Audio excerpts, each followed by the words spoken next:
Hi guys, welcome back to my channel. It's your girl Kinsthetic with the Kinsthetics, and I'm here with you guys today with a new video.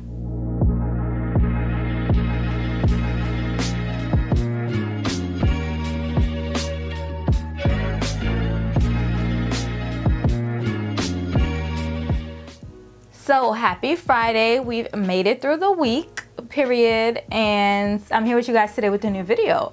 So today's video, I will be spilling all of the tea about the worst purchases that I have ever made. I don't want to say ever made in my life, but I want to say that I've made within like the past 2-3 years. So I feel like I spend a lot of money. You guys know I shop. You guys know once in a while I don't mind dropping a bag. But today I'm going to give y'all the real tea, my honest review, my honest thoughts on items that I purchased that honestly just weren't worth it. So before we get started, make sure you guys subscribe to my channel. Hit that red subscribe button down below. Give this video a big thumbs up if you enjoy. Drop a comment down below with your thoughts, with your comments, with your opinions after watching this entire video. And without further ado, let's go ahead and get started. So if you guys watch my Instagram stories, which you guys should, follow me on Instagram at Kinsthetic_, shameless plug. But if you guys watch my Instagram stories, you guys already know what the first item is. It is my Apple iMac. So I purchased my iMac back in 2018 at the beginning of my first Chemist, which is my Christmas series here on my channel. And I was so excited when I purchased it. I'm like, oh my God, my laptop keeps running out of memory. I have way more memory on my iMac. I can edit videos on my iMac. It's gonna be lit. iMac. And at first it was cool. It was nice to have a desktop after having a laptop for so long. Throughout all of my college years, I had a laptop. So to convert back to having like a desktop option was actually nice. You sit at your desk, you do your work, you're more motivated to do work at your desk versus in your bed. So at first I was just like, okay, you know, like I could get with it. Then after a while, I just realized that it just runs slow. Compared to my MacBook, my iMac runs so slow. So I'm just like, okay, maybe, you know, the girls got too much files on it. Maybe the girls is working it a little too hard. I don't know, but it was just running slow. So I was like, okay, cool. Then the other day, I'm watching YouTube and all of a sudden the thing just cuts off, like blacks out, refuses to turn on. I have it plugged into my outlet right here on my desk. I plugged it out. I plugged it in all of the outlets in my room, all of the outlets on this floor of my house, and it did not turn on. So I'm like, okay, at this point, I just feel like Apple wants these hands, because there's no way I dropped a bag on this bag and it ain't gonna be bagging. Like, it just wasn't working. So I was like, okay, cool. So I called Apple, wrote Apple on Twitter. If you follow me on Twitter, y'all know that I don't play when it comes to getting my customer service through Twitter. So I wrote them on Twitter. They gave me a call. They tried to like troubleshoot it over the phone. It didn't work. They were like, you have to go to the Apple store. So I'm like, okay, cool. Put me in for an Apple store appointment. There's an Apple store in Westchester in Ridge Hill that is the closest to me. So I'm like, okay, let's see if y'all could put me in there. When is as soon as I can go and bring she in, because I need her fixed. And they were like, oh, the next appointment isn't until next Tuesday. It's Thursday, ma'am. So you gotta tell me, I gotta wait till, okay, cool. And it's on 5th Avenue in the city. The one in Westchester has no appointments. So I'm like, okay, cool, whatever. So I have my cousin bring me down to the Apple store on 5th Avenue the day of my appointment. And as soon as I get into the Apple store and unbox my iMac and put her up and plug her in, guess what happens? Because I know this has happened to you before. It turns on. So I'm looking all types of crazy because I done cussed the people out telling them they think wasn't turning on, and it turns on as soon as I get in the Apple store. I'm like, this always happens. Whenever I need to get anything fixed, as soon as I bring it to the place of fixation, it wants to be fixed. Like, no, you're not gonna do this, because when you was home, you were misbehaving. So now we're gonna figure out what's really wrong with you so that it don't happen again. So they ran tests on her and she's fine now. But it's just crazy because right before she shut off, I was on my computer in my little Google Doc. Y'all know I like planning my videos in my Google Doc, and I was planning this video. I'm like, I want to spill the tea on the worst purchases that I made. First thing on my list was my iMac. Next day, boom, to shut off. So I don't know if she was tight, that I categorize as one of my worst purchases or what, but the truth is the truth. I'm gonna keep it. I'm gonna keep using it because I have it and I spent my money on it. But if you're interested in buying an iMac, if it's a thought you guys had, it's something you had on your like to buy list, I would not recommend it, especially for content creators. If you plan on using it for like Final Cut, Photoshop, it runs slow. Like it runs slow, and I like, you know, editing my videos. I like moving along. I like progressing in life. I like progressing through my day. I like progressing through my to-do list, and it just be holding me back. So as far as productivity, it's a no. I would not recommend it. And that is the first terrible purchase that I made throughout the past 2 years. So when I was a junior in college, you know, refund checks hitting. I was working like 3 jobs.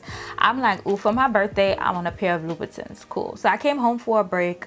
I went to the Neiman Marcus in White Plains Mall, tried them on. At first, I wanted the Socates, but your girl got some thick feet. Your girl got some fat feet. And Socates are just not for you if you have wide feet. So I was like, okay, let me settle and get some Pagels.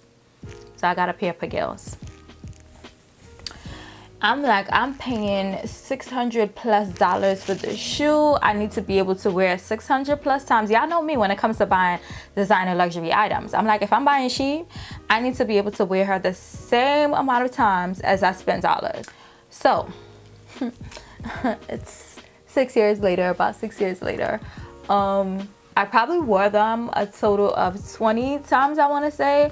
As far as comfortability, I don't think they're the most uncomfortable heels, but also I'm a huge like heel wearer. Like, yeah, if you know me, you know that my shoes come off the same place I put them on. So if I put on my shoes in the house, they're not coming off until I get back in the house, period. I'm not going to be in the club barefoot. That's just ghetto to me and all of that. So I can wear them all night. I can wear them all day. Granted, when I take them off, my toes are going to be crying.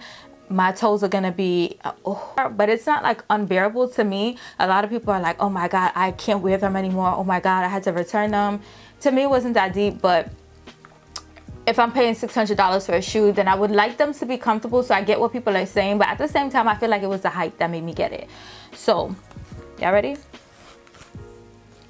So I got the Patents leather black Pagels, and I did protect the soles myself, so you can see them looking dirty, but they're not like, the red is not scraped off.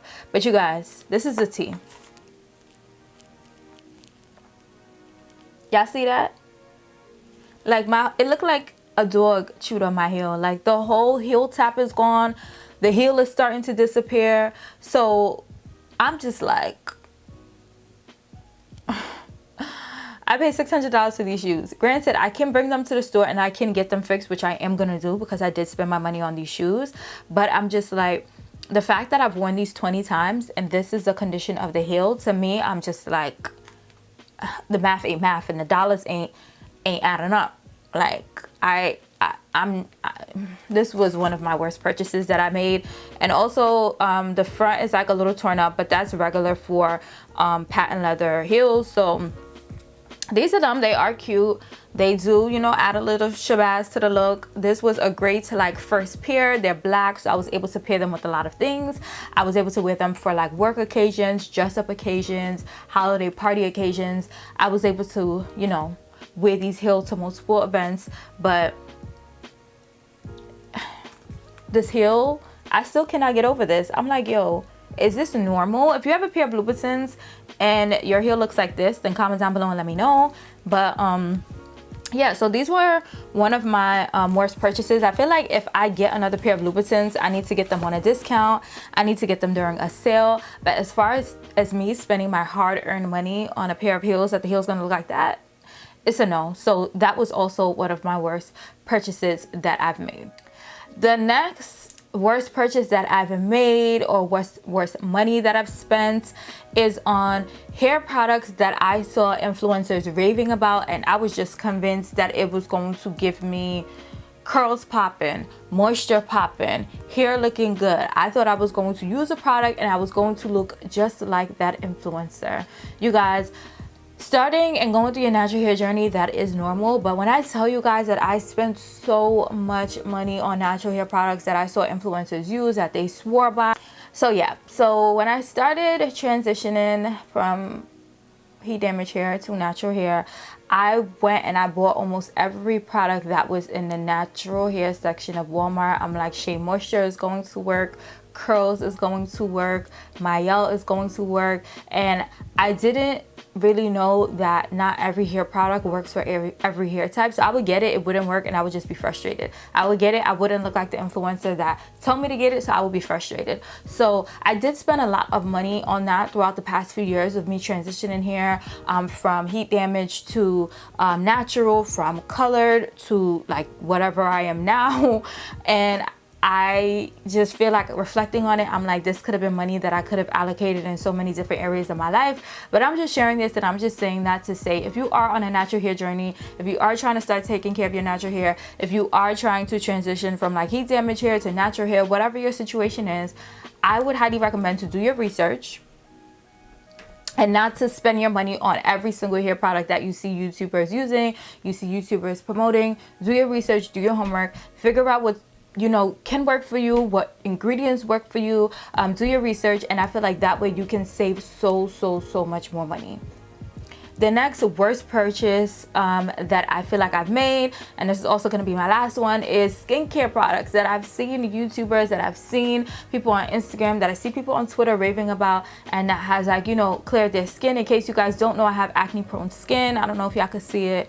And listen, these lights are telling everything, so I'm sure y'all can see it. But I have acne prone skin, I have breakouts, I have hyperpigmentation, I have dark spots. My skin is not perfect. So when I was on my acne journey, I did try a lot of products that were like overhyped on social media. I actually did a video back in December about popular skincare products that broke me out, so I'll link that above and down below.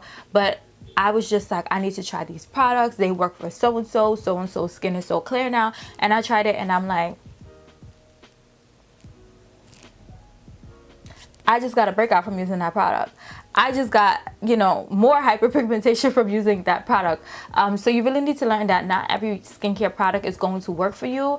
Once again, you need to look into ingredients. You need to know like what ingredients target whatever skin concerns you have.